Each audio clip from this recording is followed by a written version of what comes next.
Panebusan lan paneguhan. Panglimbang 5 menit dina Jemuah Adi tanggal 3 April tahun 2026. Kapetik saka Injil Yohanes bab 18 ayat 1 tekan bab 19 ayat 42. Marang sawijining pastur jroning sawijining konsultasi, sawijining ibu nyuwun pertimbangan bab pepinginane kanggo ngelalu. Lho, panandhang mataun-taun jroning urip bebrayatan arupa KDRT ndadekake dheweke rumangsa ora kuat terusake urip. Arep pegatan ora dikeparengake pasaman suci. Ora pegatan raga lan batine wis ora betah.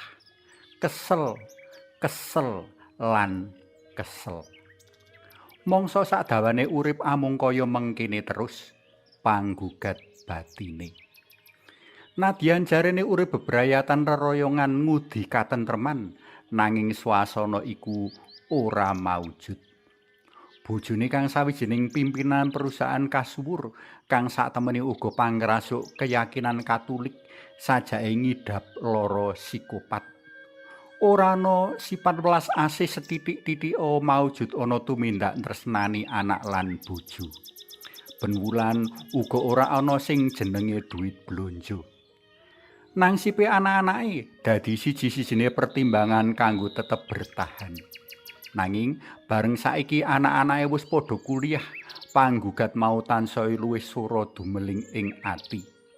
Si ibu kepeksa ninggalake bojone, bali menyang wong tuane amarga ora betah dadi sangsak urip. Uripe rinasa ngambang, ora ana pepesten, ndadak kelangan cekelan kapitayan pisan. Kados pundi Rama? Pitakonane si ibu apes nyuwun wangsulan maton. Jroning lelimbang dina mirunggan Jumat Adi iki, aku dadi kelingan marang lelakone ibu kang kacaritakake kancaku ing Cecala.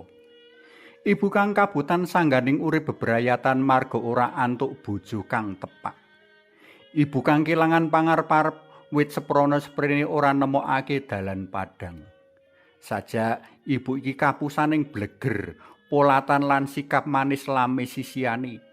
Bareng wis karabi jebul malik grimbyang. Nadyan mengkono, ibu ing prastawa Cecala amung siji saka puluhan atusan kepara ewon wanita kang dadi kurban KDRT. Semono uga karo sing lanang kang tukang main gasak lan sentak kuwi, uga amung siji saka puluhan atusan enggo ewon wong-wong durjana kang tega miloro sisian kepara miloro anak-anake. Aku nemokake bolah abang kang menawa kapigatake mujudake karya dalam Gusti jroning nanggapi perkara iki. Kanggo para wanita uga bocah-bocah kurban KDRT, kasangsaran panjenengan kabeh uga wis Gusti Yesus rasakake. Panjenengane kang uga ora salah nanging kapitenah saengga kudu nandhang kasangsayan inggo sedo sinalip. Monggo para ibu lan bocah-bocah kurban KDRT sami nyawang Gusti Yesus kang kanthi tatak terus jumangkah tumuju pungkasing lakon. Monggo sami nyawijake panandhang lan nyuwun amrih daya kekuatan dalam kanggo nyangga panandhang uga kaanugrahake marang panjenengan sami. Lan uga muga Hyang Roh Suci tansah neguhake para sedulur kasangsayan iki. Dene kanggo wong-wong lanang mligine para pangrasuk keyakinan Katolik kang seneng gawe rekoso lan sangsarane sisian sarta anak, elinga menawa Gusti Yesus nandhang sangsara kaya mengkene iki merga nglabuhi wong-wong dosa, luwih-luwih wong dosa kang mburuk angel martobat. Saben-saben panjenengan tumindak KDRT, mbuh kanthi miloro, mbuh kanthi tembung-tembung nyelekit ngigit-igit, wektu iku cemetiri kemarung lan camah serapah, bali ngenani raga lan wadana dalem.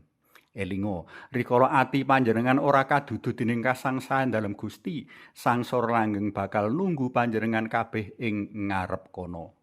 Dene kita kang kasil ngayati pakon tresna asih, Monggo sinambi terus ngayati tresna asih kanggo brayat lan masyarakat. Kita sisipake donga-donga kanggo para sedulur pamengku brayat kang kebak bebaya mligine bebaya KDRT. Para tresna pelem kinasih, bila sungkawa prayoga kita pratelakake wis seda dalem Gusti. Nanging bila sungkawa luwih-luwih prayoga kita pratelakake marga isih akeh manungsa mligine para pendherek dalem Gusti kang isih ngrasuk nepsu kewan jroning urip bebrayatan lan bermasyarakat.